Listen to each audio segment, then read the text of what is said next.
staff changes. Okay, so we have some new staff we'd like to welcome. Brian Doherty, who's joining as the lead budget and policy analyst in the environmental team.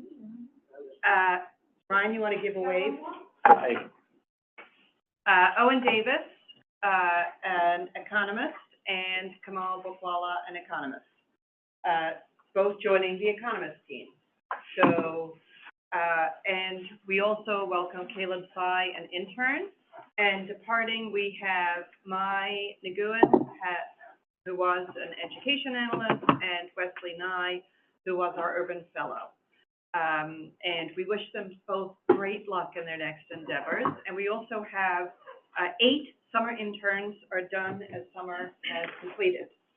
So our intern program is vibrant and moving along. We have full interns joining, obviously beyond Caleb, and we also will have, we believe, at least one urban fellow this fall. In the last 2 days, we have interviewed, I think, 11 urban fellows.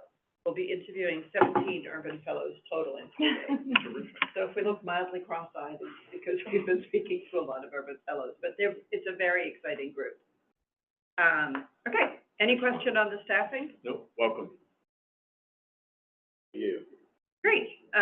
Okay, next we're going to talk about recent work product. So this is just an overview of basically work product that's happened since our last board meeting. And we're going to talk about a couple of these in depth, but we don't think there's anything particularly out of the ordinary, except for the third from the bottom, which is the IBO statement on the Bureau of Labor Statistics integrity. We will also talk about this in our federal response, but the IBO is deeply reliant on the integrity of data sets and felt that the actions that might cause experts to question the reliability of the data behooved us to publicly say we believe in quality data. Oh, and Keith is here. That's wonderful. I'm going to check it. Thank you. Welcome to Keith. Good morning. So with that, just to give you that overview, next up we are going to go in the presentation. So we're going to talk about 3 of these in depth. And we'll flip it back and forth because Sarah's not here yet. She's not going to hear me. Okay. And so why don't we start with the communications sign up? Oh, okay. So this summer, my teams are looking for interesting ways to get out there in the community. And this summer, we decided to table at New York City Summer Street. And I don't know if Summer Street was always in every borough, but it was this year. The only one we missed, unfortunately, was Staten Island. But we were in Manhattan, Brooklyn, Bronx, Queens, and it created a bunch of different kind of games and things to have people come up to a table that was talking about the New York City budget, and it worked. I was surprised how many people love the guess the pasta in the bottle game, where we had people guess how many rigatoni were in a bottle equivalent to the New York City budget by billions. And we also had people draw a pie chart with different to guess at what the categories were of different categories of spending. And it was really fun. We had such a diverse amount of people come up to us and engage most about education, housing, what's the other one? And public safety, because most often when you'd ask people, we also had a trivia wheel, and one of them was what does New York City spend the most amount of money on? And inevitably most people thought it was a police. It was a great way to meet community leaders as well, and so we're following up with some of them to give more presentations on the budget. And upcoming, still thinking of different ways to get out there, we're going to be tabling at the Brooklyn Library and reaching out to some of the other libraries too to provide materials there. And one of the things that my team wants to do is have sort of evergreen, like a constant event. And those are going to be the Budget 101 workshops, which currently are being done at the Brooklyn, the borough president offices. Again, we're still trying to reach out to Staten Island. And the school budget workshops, which have been really successful. I think we talked about them here before, where the education team does an online workshop to help people navigate what's on their school budget.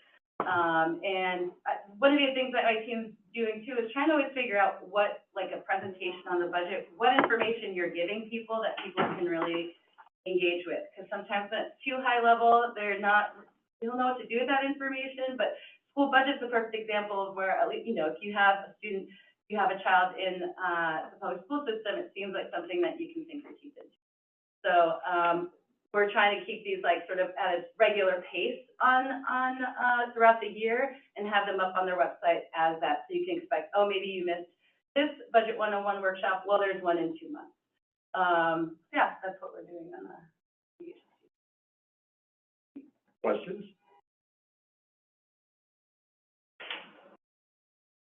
Great stuff. I love it. It's really awesome. It's a different way of getting the IBO out there and getting people to tune into the IBO. And who won the 160 billion?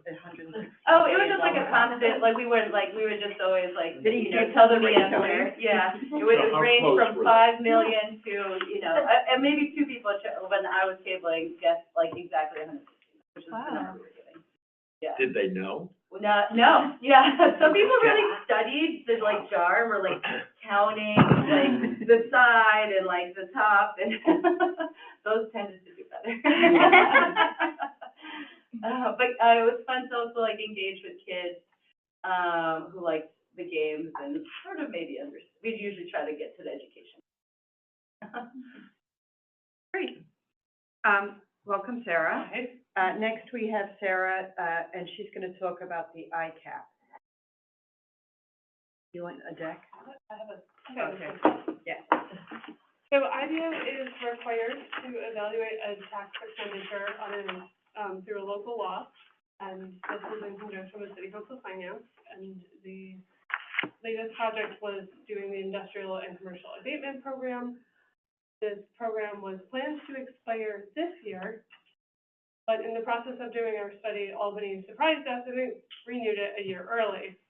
So that added a certain wrinkle to the context that we were doing this project in.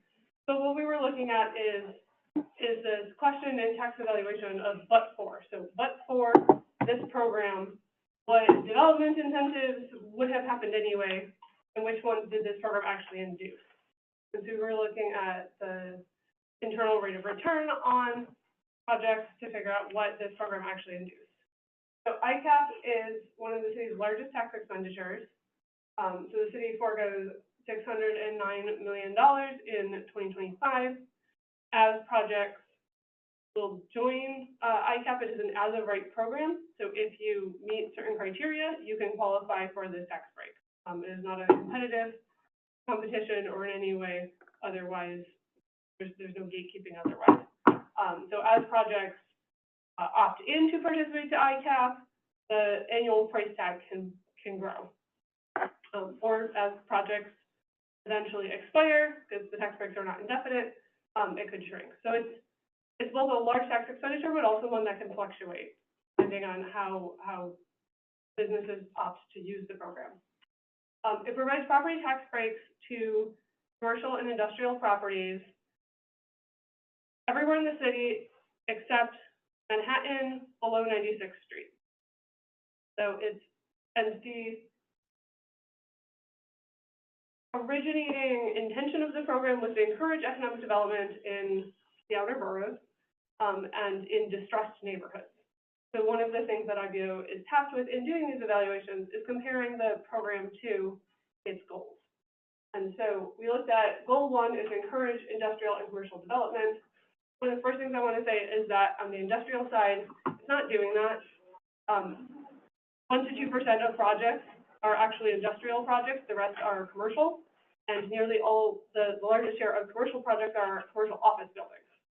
So while this program has industrial at the start of its name, in fact, it is a let's help renovate commercial office spaces program.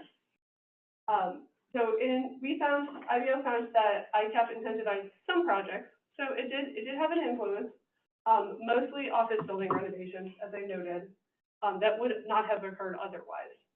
And the program overall costs more than the tax revenue those buildings bring in. So while it induces new development, it doesn't pay for itself. Goal 2 was to disperse investment from Manhattan below 96th Street to the rest of the city. In that, it does work because it incentivizes investment outside of Manhattan below 96th Street. And then goal 3 is to target investment to economically distressed neighborhoods. And nowhere in the creating legislation did it define what they meant by that. So IBO looked at areas of low unemployment rate and low business growth. And we found that ICOP did not meet this goal, in part because the program has no actual targeting for those neighborhoods. Again, you qualify for it if you meet criteria on investment, and it's in Manhattan, northern Manhattan, or any of the other 4 boroughs. So there's nothing tying it to specific neighborhoods that might be of economic distress. So that was an area where if you are to continue as a policymaker this program forward, you very much could try and meet that intention through a much better crafted targeting. And then lastly, one of the tasks we are put forward is, how does this compare to the city's current economic development goals? So the city, looking at both what Mayor Adams has put forward and the stated goals of and priorities for the Economic Development Corporation, it's all centered around building housing in general and affordable housing specifically. And in this case, ICAP, it kind of works against that because it's incentivizing investment in commercial properties rather than incentivizing investment in residential. And at some point, if you're lowering the cost to do a commercial property, you're then having that compete for limited land, limited construction resources with residential properties. So that was also something we really wanted to highlight. The program is renewed through 2029. So we put out our report and hope that the discussion that we have leads to more informative debates when it comes up for renewal at its next point. Questions? I certainly have. Anyone else? Can we take Yeah, the screen down so we can see each other just while in the questions? Thank you. So I'll start. How did you determine that it wasn't paid? We looked at the amount of property value that grew after you did the ICAP investment and what the taxes would be on So you did it over the life. that increment compared to the amount of foregone taxes And you did it over time. over time. And what is, do you have how much that differential is? I can get back to you on that. Okay. And has this program, it's a really old It's a program. really old program. It's had many evolutions. Has it changed over time? I just don't remember. Was the geography at one time more narrow? The geography has changed. There was also a moment where they were trying to get investment in Lower Manhattan, so that was a piece of this. The economic. That was after 9/11. Distressed neighborhoods then became language that was evolved into it. So it has evolved, and the benefits, it's largely the size of the benefits and the length of the benefits. And then the amount of money that you have to invest in a property has changed over time. So generally the dollar pieces have shifted, Okay. and a little bit of tweaking on geography, but largely what has shifted is the size of your tax break, the length of the tax break, and how much money you have to invest. Over time, things cost more, so we should require more investment. Henry? Yes, good morning. At one point, the ICOP program was supposed to be replaced by the ICIP program. And then there was some movement, and then both were kept. And so I'm curious to know whether that it's something that is being contemplated. And secondly, at the inception of this program, there was also supposed to be a job creation tracker, a note that jobs were to be created as a result of the abatement, and I don't know whether that's still the case. I know the program changed over time, but this was an original requirement. So ICAP replaced ISIP. It was a rebranding and an overhaul of the ISIP program. I couldn't quite catch the second part of that thought, something about a cap? No, job creation. The second part was job creation. There is no job creation requirement. The only requirement is geography, and then there has to be a certain level of investment into your property to qualify. But we found in our analysis that the size of the projects that were undergoing ICAP, the level of investment, they were far exceeding. So that wasn't a hurdle that properties had to really stretch to meet that requirement. It was, they were going to be well over that investment requirement. And one of the interesting things just on the data side is that because Department of Finance and EDC, when you apply for ICAP, all they need to know is, do you meet the criteria to qualify for it? In some cases, there was a lot of bundling of project costs just above the required amount, and we suspect, just given the scope of the project and overhauling a tall commercial office building would cost more than, say, the $35,000 you were required to invest. That because you qualify for the program, there's no reason for someone collecting paperwork to go back and say, what did this project actually cost and how much did you actually spend on it? And so it's not a question of projects not investing enough, but we think from a documentation standpoint, it's not clear. It wasn't always, we think we were missing some of the actual investment information rather than you invested enough to qualify for the program, I check a box, and now I'm done with that reporting. But that's one of the things we highlight in the report is that there is not jobs requirements, and that is typical to a lot of work that EDC does. And so this is all about improving physical real estate and has nothing to do with jobs or job creation or what those jobs pay. And that was something, again, that's a bit incongruous with other aspects of economic development. Henry, any I'm just follow-up? curious on the businesses that benefited, especially in the outer boroughs. Are we talking like big, not small? Like who benefited from it? It's a big mix. There's also an entire industry of advisors who will tell you qualify for this program, and they take a small cut. You get a tax break, so they take a small cut of that discount that they'll get you, and they'll do all the paperwork and apply and make sure you meet the criteria. So in some ways, that has made the hurdle for even smaller entities to use this program. It's reduced the hurdle. But Has made it easier for both big and small. do you have the breakdown for Mel's point of the size of the beneficiaries?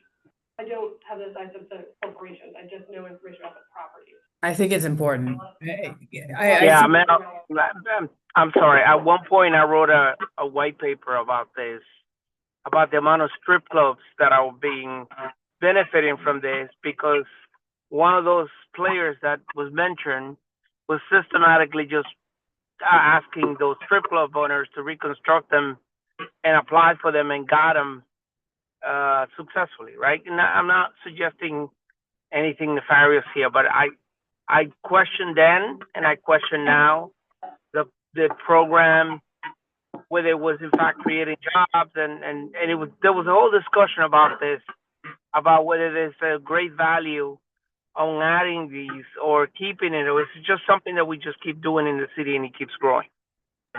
Right. I just So, never Henry, thought on I a think- Wednesday morning I'd be talking about strip clubs, Henry, but wow, I don't have enough coffee in me. It's 2025, anything is possible. I do want to highlight a sentence that Sarah nicely said at the beginning of this, which is that the City Council passed legislation in 2017 requiring the IBO to evaluate tax breaks, and each year the City Council and the IBO decide which tax break will be evaluated. And the City Council, knowing that the ICAP was due to be renewed this year, asked the IBO to do the evaluation so that there could be an independent, data-driven analysis of the program. And the tax break was renewed a year early. So the benefit of the report, was omitted from the renewal of the tax break, which was negotiated between the mayor's office and the governor's office. And sorry, the renewal happens how often? I apologize, I missed that. So it's not a consistent amount of time. Every renewal has been a slightly different period.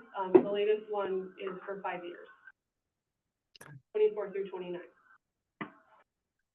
Well, for what it's worth, and that's crappy. I think it'd be good if I mean, like, Well, they really, knew like, we were doing support, and probably that it wasn't going to be the most flattering, so. yeah, but I do think it might be worthwhile just laying out some of these bigger questions and concerns, right? You know, around jobs, around who's benefiting, if nothing to set the stage and you know, a little bit of uncomfortability. And also like all this great work was done, like, really? Yeah.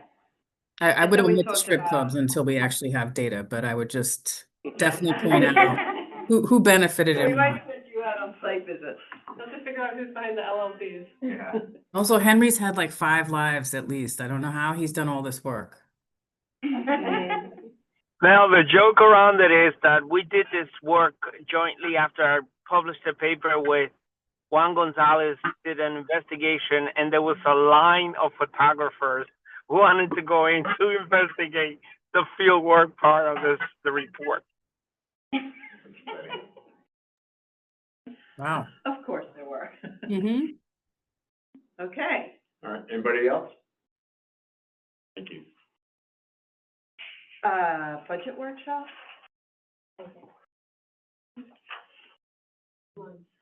Logan? Yeah, good morning, everyone. How we all doing today? This is not about strip clubs, but instead about the work that we did as part of our post-adoption work. And so, as some of you may have attended, and I can go ahead and actually, I'm going to drop the link in the chat for those who are on and would like to watch it. But I led a webinar that was a Teach to Fish walkthrough of budget publications and releases. And so we had a whole swath of people, roughly 120 attendees, many from city agencies, and Mel and Dean will appreciate this, but they were, many of them were asking why their new needs weren't approved, of which I had no details on that. But there were a lot of folks from a bunch of different places, BPs, offices, community groups, city agencies, as I said. We had a lot of folks actually from OMB, which was really interesting. We had questions about the budget process in general, pegs, headcount. But basically, we sort of went through what it looks like if you're an IBO analyst and you are looking at a budget release and you're trying to get the details and basically trying to bring that knowledge to everyone on the call. And it was a really fun event. We had tons of questions, more than we could get to within the time that we had there. We just did about an hour-long webinar. But it was so well received by the folks over at OMB that they invited us to speak at OMB Institute, which is the OMB Summer Speaking Series. And so it was really fun. You know, obviously, like at a staff level, there's no institutional animosity. And so it was really great to be out there. We sort of talked. There's no institutional animosity in general. Come on now. In general. Please have a right. Come on. Come on. Never has there been a tense call, a remark. But yeah, it was a lot of fun. For those of you who are former OMBers, we filled up 8S1, S2, that conference room up on the 8th floor. And so there's probably about 80 to 100 attendees. Sarita and I went there and spoke on the role of IBO, the history, the differences in our role versus OMB's. and how we are sort of addressing our own sort of like forecasting needs in a really shifting federal environment. So that was a lot of fun. It was a really great experience. We talked to a lot of folks afterwards for a couple of minutes. So it was a really great time. But yeah, a lot of just sort of like budget 101, but then also sort of thinking about how budget people think about the budget in various spheres. So. We got some flag too, R&B flag. Oh, my. Mel, do you have any comments? I was beside myself about the swag. I did a series too, and it's like, wow, Shock's really gone soft there, huh? Water Yeah, bottle. same thing. They gave me a Agencies, but we're giving out swag. I mean, It was a stress ball, so you know. yeah, it was a stress ball that I found the most but in useful. all seriousness, I think that's great and Mhm. great bridge building and understanding. And I the fact that you guys packed out that conference room, you know, I think that's great. Yeah. It was a lot of fun, honestly. There's obviously for me it was a lot of old faces that I got to see, but there was honestly, you know what turnover's like over at the analyst level. There were I barely knew any of the analysts there, so great new crowd of folks over there. So So it's a very productive summer. yeah. All right, great. Anybody else? All right, thank you. It's really very informative. I'm gonna go look at the YouTube. Okay, then we wanted to talk about a couple upcoming publications. Just to give you a sense of what we're working on as the fall proceeds. Great. So I'm Julia Conrad. I'm the Assistant Director for the Education team. I will be talking about education indicators. This is an annual report that the Education team puts out. It is an interactive report, so it has a lot of snapshot statistics on students and teachers and schools. It's a team-wide project, and this year and last year it was led by our lead analyst, Emma Gossett, who's done a really incredible job thinking about it's like a landmark IBO publication, but how can we really improve the reader experience? So we've been thinking a lot about design principles and how we can apply them on our new beautiful website. So this is a really exciting merge of two different things we're working on.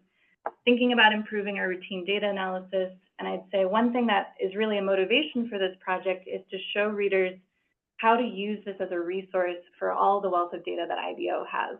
So we imagine this is something for community members, for journalists, for researchers, who maybe, for example, are doing a research project on students in temporary housing. And they can come to this and see what was the attendance rate for students in temporary housing, what were their enrollment numbers, what were their achievement scores on state exams, on region scores, and sort of see that in context for all of the schools and students. So that's something that we're hoping we're planning to come out in late September. I'm really excited for this new version. And I'll pass it, I think, to Claire. Claire, why don't you sit here? So we're also working on a project on cooling centers. So I feel like everybody who was here this summer knows it was very, very hot. So cooling centers are one of the main ways that the city has to deal with a heat emergency, which is when it's not, with the heat index 95 for 2 or more days or 100 for 1 or more days. The city will open these all around the all 5 boroughs. And there was a bill that passed last month to try to make this sort of more of a comprehensive plan. So now the program, while it is very important, especially because New York City has it's an urban heat island effect. We've all felt heat radiating off the concrete and being hot still pretty late at night. The city's program is completely unfunded and voluntary. So it's basically run on a somewhat ad hoc basis. So City Council last month passed a bill to try to codify the program and require that NYCM and DOHMH release a plan at the beginning of every summer to sort of explain why there are cooling centers where there are, to try to have a certain number for population, and it's sort of a step towards funding it and making it possible for the city to do things like quality control, which it currently cannot do. So in the context of this sort of like future plans, as the city is thinking about where to put cooling centers and sort of what the different needs are, our report is a sort of a series of maps looking at last summer, so summer 2024, where were cooling centers located, when were they open, and then what are sort of different ways to think about sort of need for cooling centers. So where are there neighborhoods with a lower share of households with air conditioning? Where are there neighborhoods with a higher concentration of adults over 65? And looking at sort of different ways to think about need as the city tries to make sort of a more comprehensive plan for cooling centers. And it's, the map technology is pretty awesome, as you will see in about a week and a half. They're interactive maps. You can move the cursor around and it will slide and show you before and after and various variables. So You'll be able to click on your own neighborhood and see information about it, what it's sort of, where it sits on the heat vulnerability index, and all these other sort of metrics about need. Okay, and I'll take the third one. So hi, my name is Emily Pramick. I'm a lead analyst covering transportation at IBO. Along with my colleague Elena Turnquist and our former urban fellow, Wesley Nave, we have been working on an analysis of City Bike, the city's bike share system. This is an incredibly popular program. It served about 44 million individual trips last year, and it's been growing. But it's also one of the most expensive bike shares in the country. So much so that folks have been calling for the city to publicly subsidize the program. And that includes Mayor Adams when he was first on the campaign trail. It includes city council. There's bills to cap the cost of a membership and a trip. And there are also transit advocates calling for this. So we thought this was a really interesting question, both from the financial side and also from transportation side. Our piece will take a deep dive into 3 areas. We are looking at city bike prices over time and comparing that to regulations in the city's contract with Lyft. We are also looking at how City Bike compares to other bike shares around the country. So we actually spoke with 7 other major bike share systems. Actually, not just in the country, we spoke with Paris and London as well. So we're taking a bit of Barcelona. Actually Montreal. Yeah. So we are taking an international look as well, and seeing how City Bike stacks up. And we are also looking at financial data and what's available on program revenues and costs. So all of that will hopefully come together for a set of really clear, actionable findings for city officials, because they will be negotiating a new City Bike contract coming up sooner than we think in 2029. So stay tuned for that. Should be later this year. Questions, comments on any of this? Vice? Hello, everyone. I guess the only comment is I know related to the City Bike rideshare, the Center for Urban Future is also working on something related to this. Just as a flag, it was brought to my attention a couple of days ago. Great. Thank you for the tip. Do you have a sense at this point why we're more expensive? I don't want to give too many spoilers away, but we do subsidize the program less than other locations, and so that may be part of it. We also have just a different format to the program, so it is entirely like on Lyft to both operate and own the infrastructure, which other cities have made more investment in the capital side. So there is a little more risk on the operator here than in other locations, but that's not the only factor. There are very highly subsidized programs that are almost as expensive as ours, so we kind of get into a few different factors. On education, are you expanding the list? Also, Of what we include. yeah. Yeah, so actually one thing that we've added this year is something from a previous publication that generated a lot of interest. The share of schools that have AC, air conditioning. So Caitlin O'Hagan put out a publication earlier this year that was really, really generated a ton of interest. We went to community boards and community education councils, and so we've added that to our annual update with the idea that this is a resource people will always want. So we try to think of things that we can do every year that we get that constant data that we know the public is really interested in too. But we're thinking of new things too all the time. Thank you. Anyone else? Henry?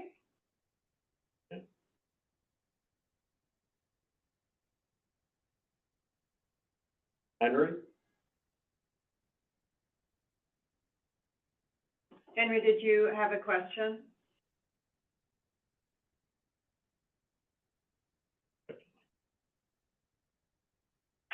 Can we unmute him? He is on. Oh, okay. Yeah.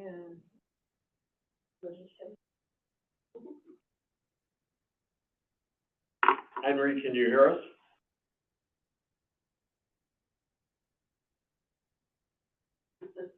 Yeah, that's what Mark Page is on too.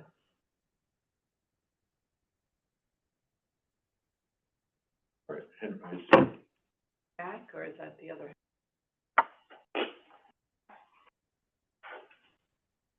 All right, well,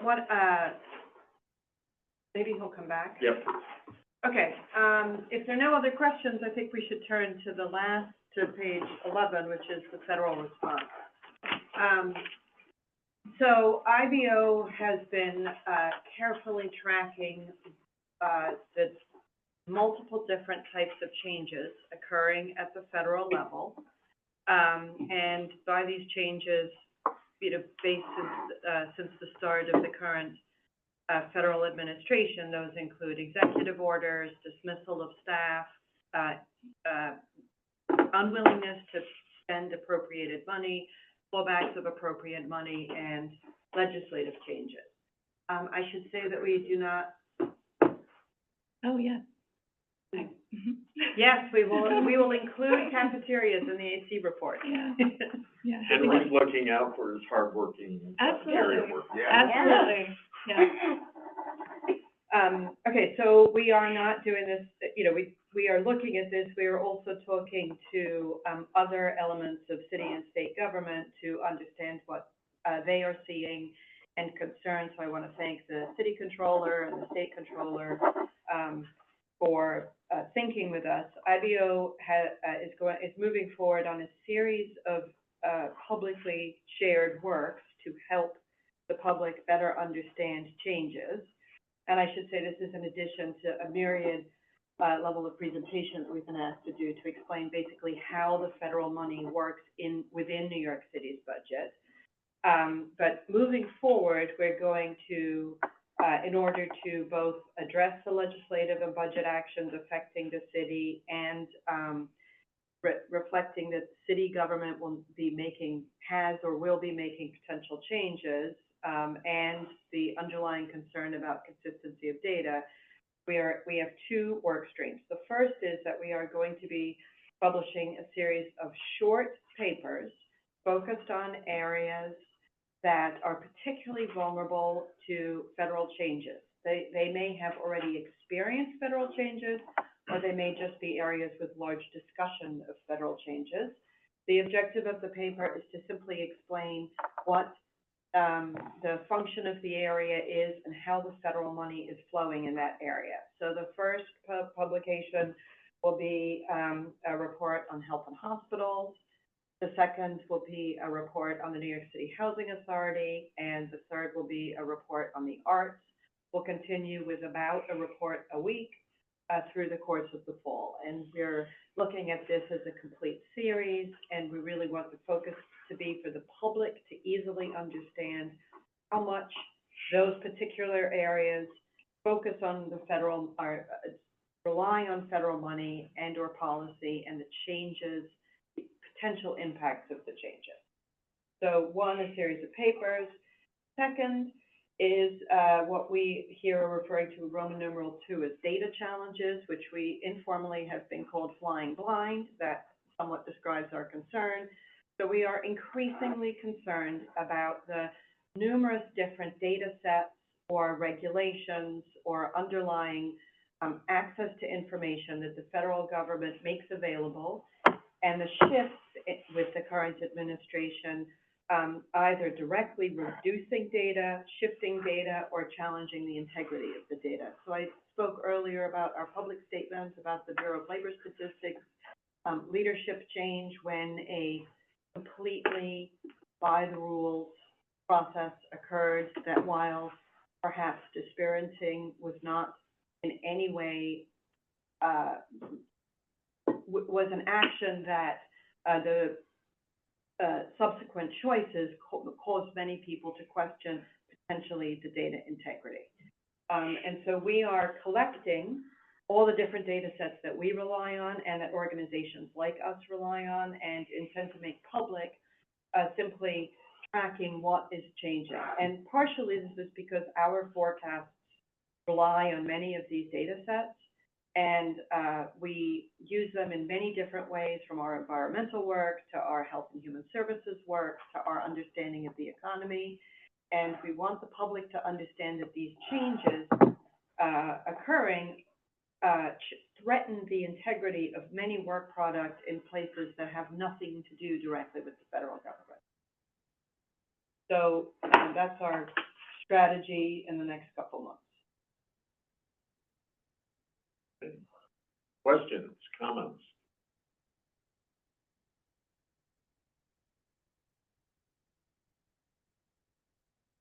Great. Do you want to talk, you know, I can't help Please, myself. please. Do you want to talk a little about what you're finding on health and hospitals and NYCHA? I think that would be helpful for all of us. Sure. Excuse me. So for health and hospitals, we look at the $13 billion budget and break down how much of that is derived from Medicare and Medicaid specifically, how that compares with, you know, private hospitals, you know, and also looking at the population, obviously, that health and hospitals serve, which is very different from the population, and that also affects the revenues that are brought in.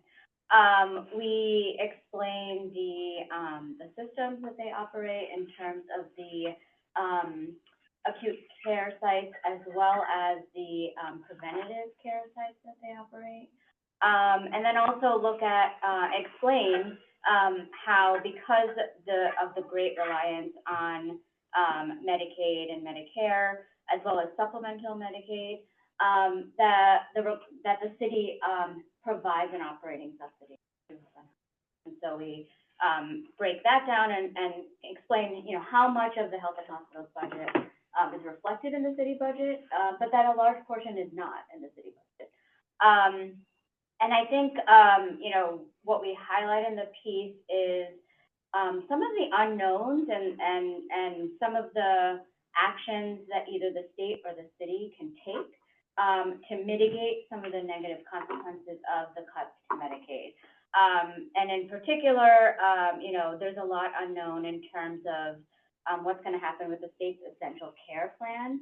And we did follow up with health and hospitals to try to quantify that risk because of the way that, you know, they track reimbursements. They're not able to, you know, sort of aggregate the total amount that comes from essential care plan, you know, those insured by the essential care plan.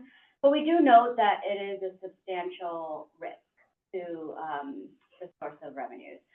We also talk about, you know, again, like I mentioned, there could be actions taken by the state to either, you know, if the essential care plan does dissolve, which is a risk, you know, the state or the city could either choose to provide alternate insurance for those individuals or provide care through the New York City Care Extensive Network, which, you know, provides free care, preventative, I think, and other Not care free. to individuals. Oh, yeah. But, yes, I don't, right. We also talk about the number of employees. I was just gonna, I mean, right, I see why the focus on H&H, and obviously they're at risk. They're not as at risk as much as the other safety nets who get no subsidy, right? Who are reliant on reimbursement, and we saw that in Technicolor during COVID. So it's just worth giving context that, like, yes, H&H is a safety net, but there are others who are far more at risk that H&H could never pick up that kind of, right, volume if they collapse. Yeah. Any others? How much are you able to quantify? on the risk? Well, we're talking with H&H right now. Yeah, Okay. So it varies a little bit. it's challenging. Yeah, we can quantify, you know, like, I think because we just don't know what's gonna happen at the state and city level, it's very challenging. I mean, I know we do mention this, that the governor has put out statements about the loss of, you know, to 1 million of insurance. And so, I think the real risk is gonna depend on what actions the state might take for the city to mitigate. Yeah.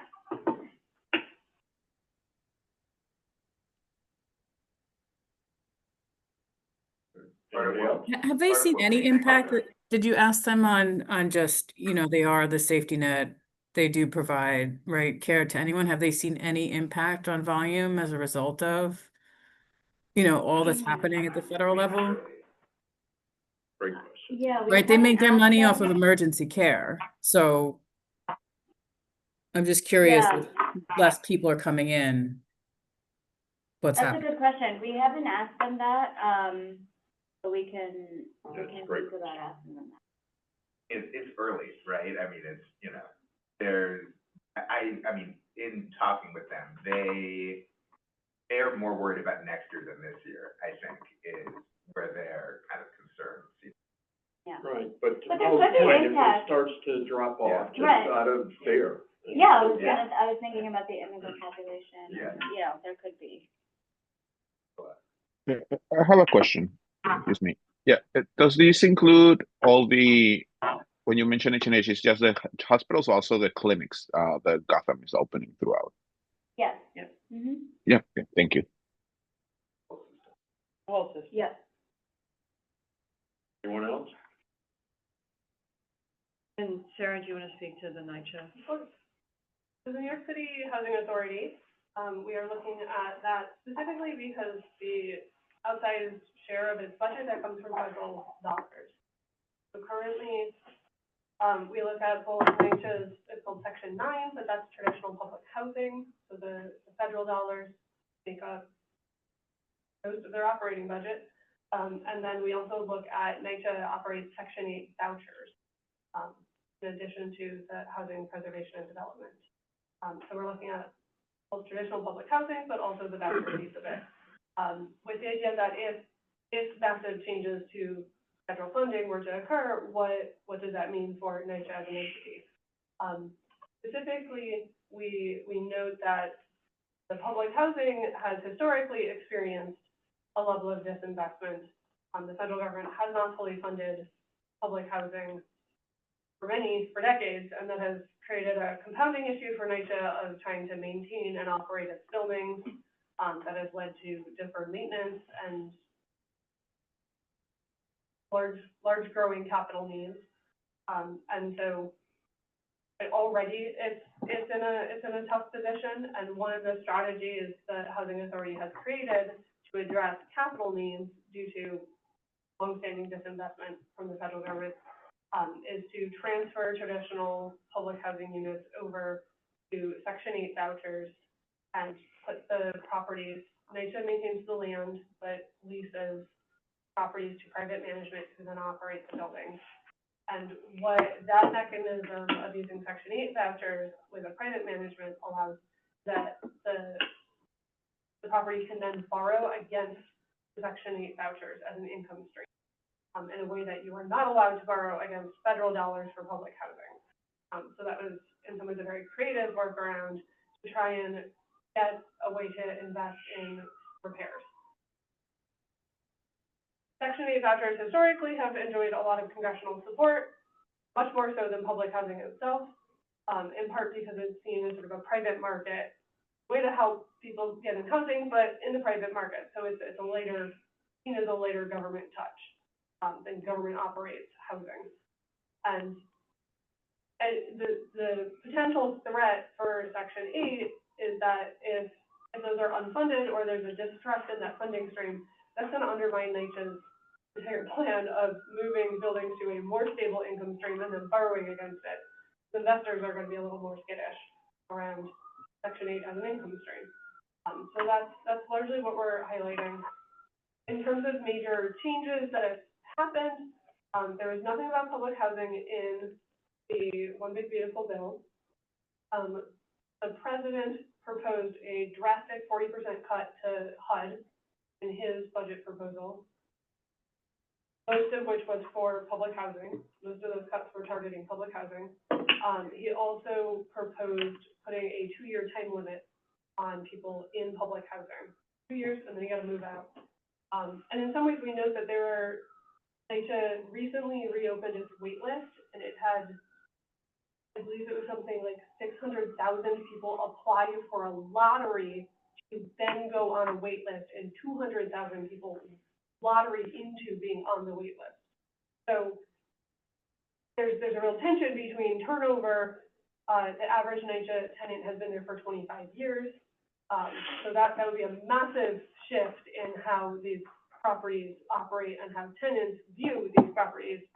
And at the same time, like, we have these extensive wait lists that it's very hard to move off of. Neither the Senate nor the House have included the 2-year time limit in any of their proposals. One keeps it funded at last year's levels, and one has a 6% cut to funding, but not this drastic 40% cut. So this is, we're laying out the landscape of where things are now and what various implications could be, but there's nothing drastic that has already happened. And so that makes this a slightly different thing than some of the other areas we're touching.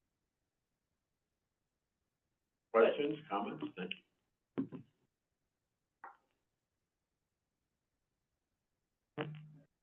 The third piece we're looking at, the federal funding, the NEA, the NEH, and the IMLS, which is the library, right? These are all acronyms for arts and cultural. So, do you want to say this, or should I? Sure, yeah, I can, or you can. Okay, basically, the president eliminated them, the funding on May 2nd, the budget request suggested eliminating the funding. And so, these are relatively small amounts of money compared to much, in that they are $207 million each for NEA and NEH, and $295 million for IMLS. However, New York City is New York City's arts organizations receive about 35 million of these monies, and New York City's creative economy is very dependent on these funding streams. So the partial or complete removal could have a very serious consequence on the creative economy continuing.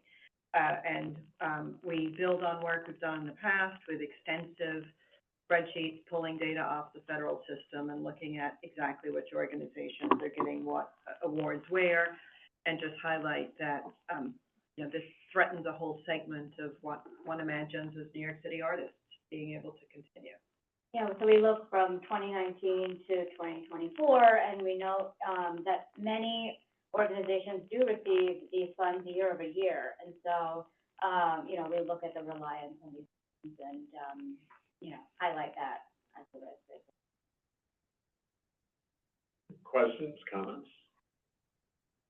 So again, our goal here with all of these papers is really to have them be accessible, to be fast enough to read on your subway trip, and to have the general public be able to understand the consequences of the federal changes, potentially to the city as we know it. After these three, your intent is to continue in different areas and different topics. Do you have to Mel's point earlier, do you have a thought of what those are going to be? Yes. You want to We're trying to pull up the list of the you want order. to share those? We're going to be talking about education K through 12. We're going to be talking about higher education, and higher education is both from the student perspective and the institutional perspective.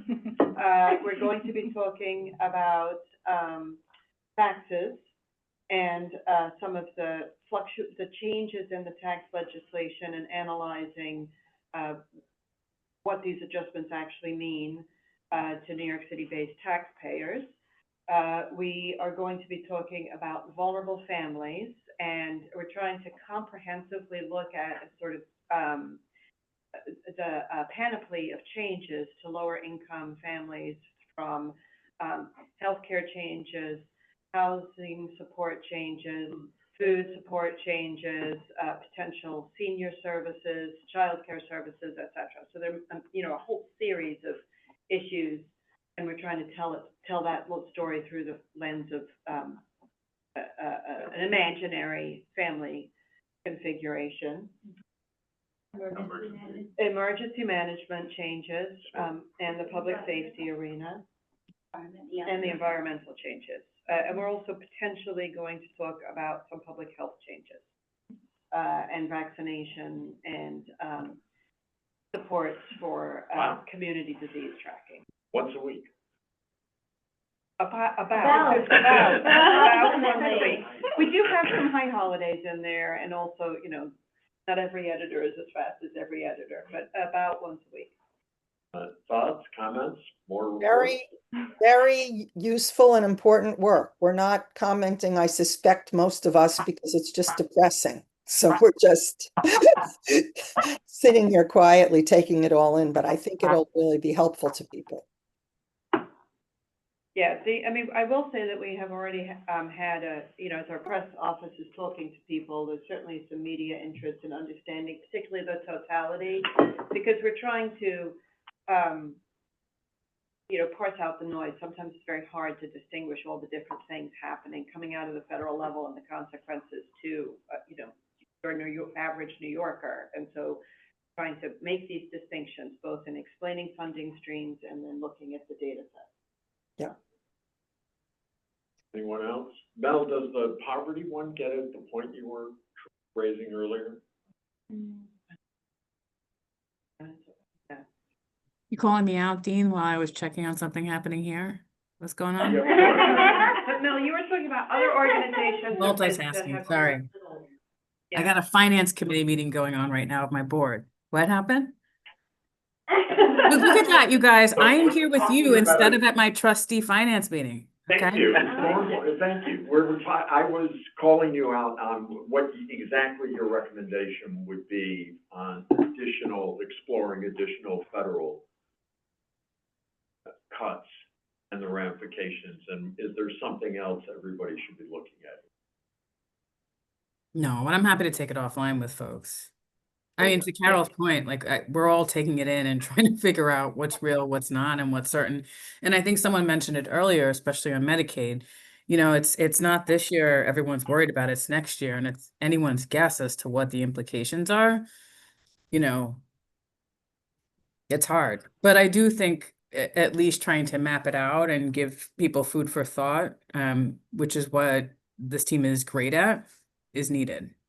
Because it's a lot to take in and think through and process. Well, that's sorry, guys. I got $3 million in capital projects, and I was getting questions on it. I got to get Good those. luck. Good luck. Okay. So that's where we are. The data section, is there any? No, we're just, as I said, we're in the process of collecting all the data sets we use. Okay. And understanding if they've been altered. So, for example, we've had circumstances where a data set was removed and then returned. No interest. And so now the question in the return is it the same as it was before? And trying to test that and or understand why was the removal, why did it get removed and returned? So I do have to ask, you're looking at federal. Are there changes at the city also that are worth raising or changed, or that hasn't happened? In data sets? Well, there are some changes. Nothing as dramatic, for sure. Clearly. Yeah. Yeah, I think the city's open data is pretty consistent in its current structure. Yeah. I think our larger concerns with the city are just general operational concerns, which are not dissimilar to many end of administration when, people start leaving. Obviously, this administration has some particular challenges, and we are trying to understand as best we can the operational procedures that the city goes through to appropriately claim federally allocated money and the circumstances when those monies aren't coming in. And I'm looking at Krista Olson because she's the person who found the first recall cap, or clawed back. So, but we're continuing to try and understand all the different ways that, we know that there's $10 billion of federal money in the city budget, but how exactly does it arrive in the city budget? And what are the operational procedures? Those aren't necessarily in data systems that the IBO has seen or should be seeing, but understanding what those mechanisms are and whether or not they're appropriately proceeding. Is somewhat related and unrelated. I don't know if you guys have done any thinking about the rental subsidy change, which I'm like, how does this solve or not solve or exacerbate our homeless crisis? But going to I think it's 40%, of the client share.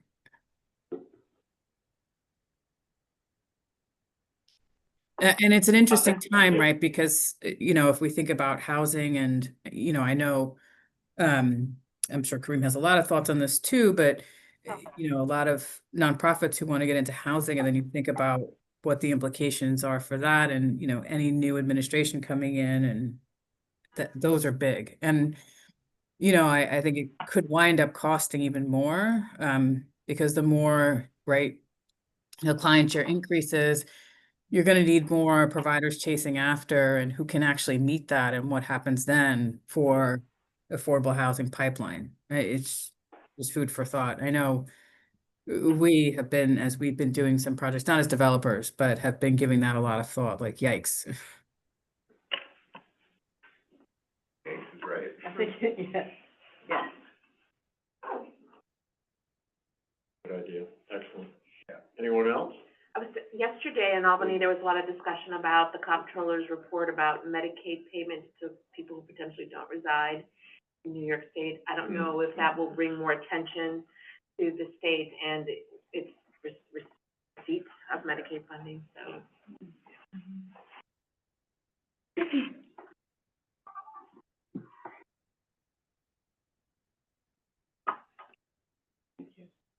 Yes, Okay. thank you. All right. Thank you very much. Good. Thank you. Thank you, Thank you, everyone. everybody. Upcoming meeting? Thanks for the great work, Will. Thank you. Great. Thank you, everyone. Our upcoming meeting is December 11th. Thank you. I think it's on the last page.